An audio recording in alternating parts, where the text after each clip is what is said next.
Dear Patriots, before the news starts, please subscribe to our patriotic channel by clicking the subscribe button. Give us a thumbs up to this video. Don't forget to leave your opinion below in the comments section. Share the news on Facebook and Twitter so you friends see it. Thank you. Day after North Korea threatens to shoot nuke, Mattis walked up to their border and did unthinkable. Days after North Korea threatened to shoot a nuclear weapon, Defense Secretary James Mattis visited the Demilitarization Zone and said 5 fateful words: "Our goal is not war." Mattis stressed that we need a diplomatic solution in North Korea. North Korean provocations continued to threaten regional and world peace, and despite unanimous condemnation by the United Nations Security Council, they still proceed, Mattis said. As Secretary of State, Rex Tillerson has made clear, "Our goal is not war but rather the complete, verifiable and irreversible denuclearization of the Korean peninsula." All of North Korea's nuclear tests have been underground so far, and according to CNN, they are conducting an atmospheric nuclear over the Pacific. Should they ever use it, they will be faced with the strong might of joint South Korean and American forces, Song said, and they will be met with a proportional and firm response. Mattis visited the Blue House in South Korea's presidential residence, and Trump will visit Asia next month. The White House has said that the president will not visit the Demilitarization Zone. Share this if you are glad that Mattis is on our side. Let's show him some love from all the Trump supporters out there.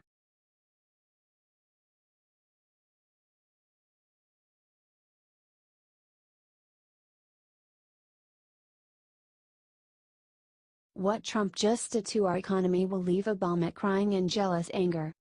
Donald Trump keeps winning. And winning. And winning. His latest win is major, and it's sure to kill Barack Obama's spirit in the process. During Obama's last quarter in office, the U.S. economy barely managed 1% GDP growth, according to the Bureau of Economic Development. It was a sad reminder of the agonizingly slow economic recovery overseen by Obama. Luckily, Trump swooped in and tripled GDP growth in his first full quarter in office, with growth of about 3%. In his second quarter as president, he did it again. Real gross domestic product, GDP, increased at an annual rate of 3.0% in the third quarter of 2017, the Fed just announced. This means Trump economy, which has led to record stock market prices and historically low unemployment, continues to get even better. Poor Obama. He never stood a chance against Trump. This is why we put a businessman in the White House, because he's delivering results. Comment more winning and share if you're proud of how Trump is handling the economy. With these kinds of wins, how can you not?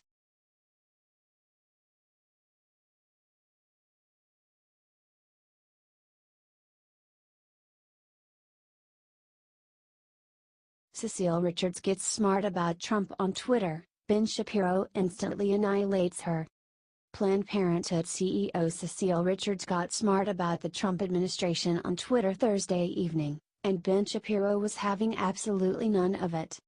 Richards tweeted about a leaked memo by the administration, saying that they wanted to move natural family planning, like the rhythm method.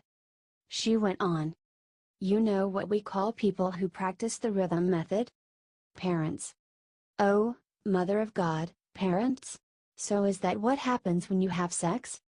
Shapiro instantly owned her because, well, he's Ben Shapiro. Shapiro has made a name for himself amongst pro-lifers for his spitfire arguments against abortion.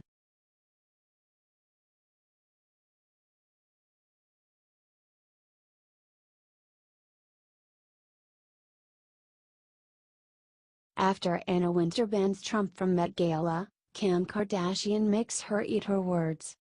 Vogue editor-in-chief Anna Wintour was interviewed on The Late Late Show this week, and like many other celebrities, she used the opportunity to blast President Donald Trump. When host James Corden asked Wintour if there was anyone she would never invite back to her Met Gala, she quickly responded, "Donald Trump." Har har har. The line got a big applause from Corden and his audience, but don't believe everything Wintour says. As the Daily Caller points out, Wintour once said claimed that Kim Kardashian would never be welcome at the gala nor on the cover of her magazine. A person familiar with the matter told Radar Online Anna hates Kim. Why would she be invited to the event? It is all the biggest stars in the world and Kim doesn't fit that bill at all. Then Wintour backtracked. Kardashian graced the cover of Vogue magazine and was invited to the event every year since. Anna Wintour is a liar. She craves attention, so she claims certain high-profile celebs will never be invited to her events. But when event time comes, she begs them to come in order to fill the room with big A-listers. It's all for attention, and it's sad. Comment sad. And share if you're disgusted with how Hollywood treats Trump. These liars and attention seekers need to be stopped.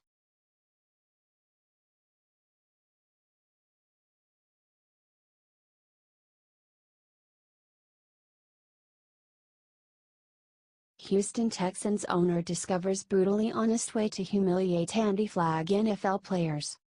Tension were running high last week at the NFL owners' meeting to try to find a solution to the anti-flag players disrespecting the national anthem. The players dug in their heels and the owners did as well, and it looked like the meeting would be a disaster. The players made their points and the owners listened and made theirs. It must have been frustrating. According to a new bombshell report by ESPN, New York Jets linebacker Demario Davis set the tone and told owners, "I'm going to break it down for you guys. You guys aren't supporting us, and until you do, there's going to be an issue." With that kind of compromise, it is no wonder they could not find a solution. But what happened later, at a special meeting with the owners, made the anti-flag NFL players seethe with rage. As Jerry Jones was trying to get the owners to agree to a new rule, Redskins owner Dan Snyder agreed, saying, "See, Jones gets it, 96% of Americans are for guys standing." Which is when Houston Texans owner Bob McNair, a major Trump backer, told the brutally honest truth. "We can't have the inmates running the prison." Troy Vincent, a former player and current NFL's executive vice president of football operations, was stunned, saying he had been called everything under the sun as a player in the league, he never an inmate. McNair released a statement telling the players to relax, it was a figure of speech. "I regret that I used that expression. I never meant to offend anyone and I was not referring to our players. I used a figure of speech that was never intended to be taken literally. I would never characterize our players or our league that way and I apologize to anyone who was offended by it."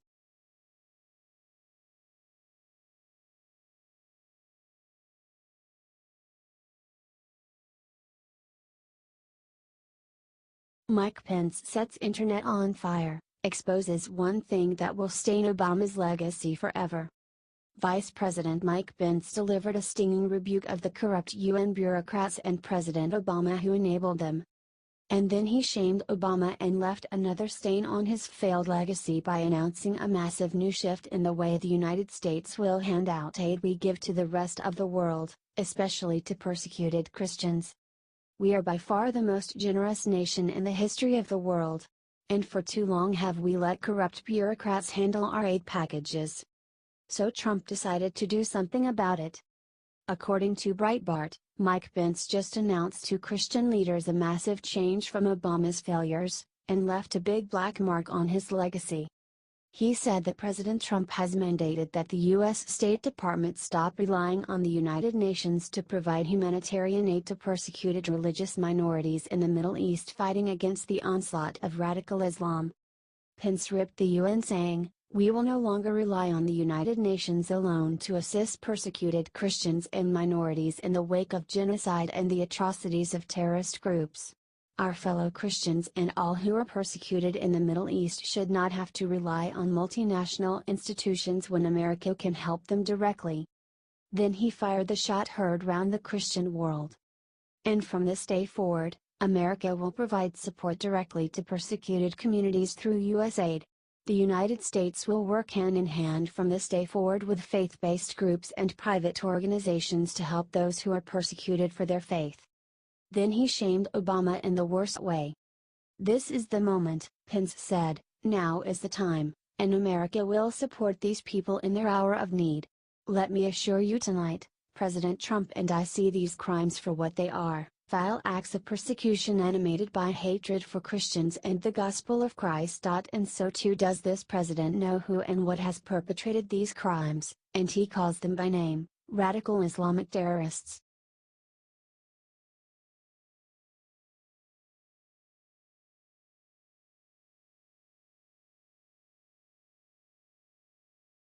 Fox News just revealed smoking gun that will finally bring down Clinton crime machine. Trump is doing his best to end as much government secrecy as he can. He released the fascinating JFK tapes and most people thought, why did it take so long? Secrecy for the sake of secrecy is a bad thing for a government to do in a free society. Trump also lifted a gag order on a confidential FBI informant who blew the whistle on the shady Russian nuke deal under the Obama administration. As soon as the gag order was lifted, the truth, shocking how that works out, started to emerge. And it has been devastating to the Clintons and Obamas, but nothing came close to what just happened on Fox News. Victoria Toensing, the attorney representing the FBI informant, just revealed the smoking gun that will finally take down the Clinton crime machine. She said there's on the record quid pro quo between Bill Clinton, a Russian bank, and the Clinton Foundation. My client can put some meat on those bones and tell you what the Russians were saying during that time, Toensing said, before speaking the blunt truth about whether all the smoke surrounding this shady deal is illegal. To pay bribes and kickbacks? Yes. It certainly is, Toensing said. The other thing that's against the law is the quid pro quo of whether the Clintons benefited, and we know that they did. And that would be up for a jury to look at it and say, well, was there evil intent? She then terrified Hillary and Bill, saying this is just like Senator Bob Menendez, DNJ, who is looking at spending the next decade or so in prison.